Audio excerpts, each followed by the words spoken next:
Usually when you pay for digital ads, it feels kind of like a vending machine. You know, you put $1 in, you hear the clunk, and you get the purchase data back. Yeah, ideally. Ideally, right. Yeah. But if you're running a Shopify store right now and you're relying on TikTok ads, that machine is probably eating your money. Oh, absolutely. And you have like zero clue if it actually dispensed anything at all. Which is incredibly dangerous for ad optimization. I mean, we're looking at a 2026 report from WeltPixel today for this deep dive, and it exposes this silent data leak that's just draining merchant ad budgets. And more importantly, it details the highly specific technical fix that's required to stop it. Right. So to understand the fix, we kind of need to look at how Shopify and TikTok talk to each other out of the box, like by default. Because default Shopify, their native TikTok channel, it only sends browser pixel events. Right. So the customer's web browser is directly reporting back to TikTok. Exactly. But the modern internet is really heavily fortified now. I mean, between iOS privacy updates, aggressive ad blockers, you know. The cookie consent banners? Yeah, the cookie consent banners. Because of all that, a huge chunk of those purchase events, they never make it back to TikTok. Right. It's like having a really strict bouncer at the club door. No, like, that's a good way to get it. Yeah, like Apple and the ad blockers are the bouncers, and they simply refuse to let the customer's browser send a message to TikTok's notebook about, you know, who just brought a drink. Exactly. And that missing data, it completely starves TikTok's smart bidding algorithm. Because, interesting. Yeah, the algorithm relies on positive feedback loops.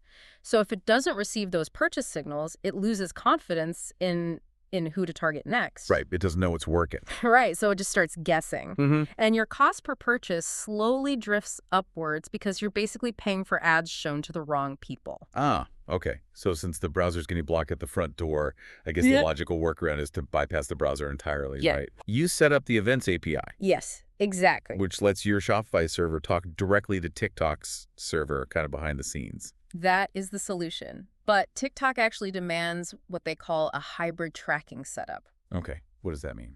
Well, they still want that browser pixel sending early funnel signals. So like when someone simply views a product page, but for the high value late funnel actions like, you know, hitting the checkout button or actually completing a purchase, they want that sent through the server-side API to guarantee it arrives. Wait, I'm confused though. Okay. Because if you have the browser firing a purchase event, right, even if it sometimes gets blocked, and then you also have the server firing a guaranteed purchase event. Right.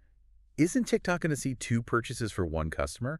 Like, are merchants accidentally optimizing their ad spend toward phantom numbers? They are, unless they deduplicate the data. Oh. And this is where most setups completely fail. Right. To prevent that double counting, both the browser and the server must attach the exact same event ID. To that specific transaction. Sure. So when TikTok receives both, it sees the matching ID and merges them into a single purchase.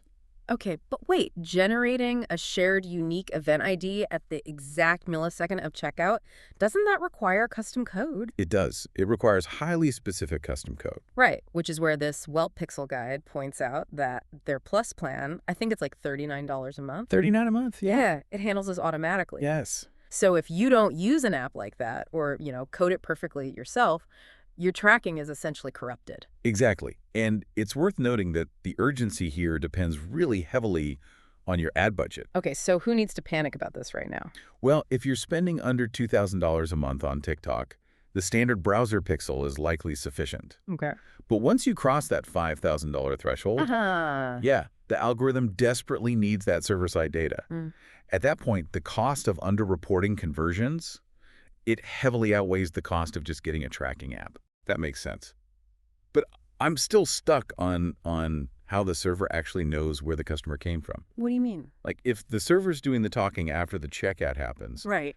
how does it attribute that sale to a specific TikTok ad? Oh. Because this server didn't see the original click, right? That is the major vulnerability in this whole setup. Oh, really? Yeah, and it all comes down to a parameter called the ttclid. The TT what? ttclid. It stands for TikTok Click ID. Okay.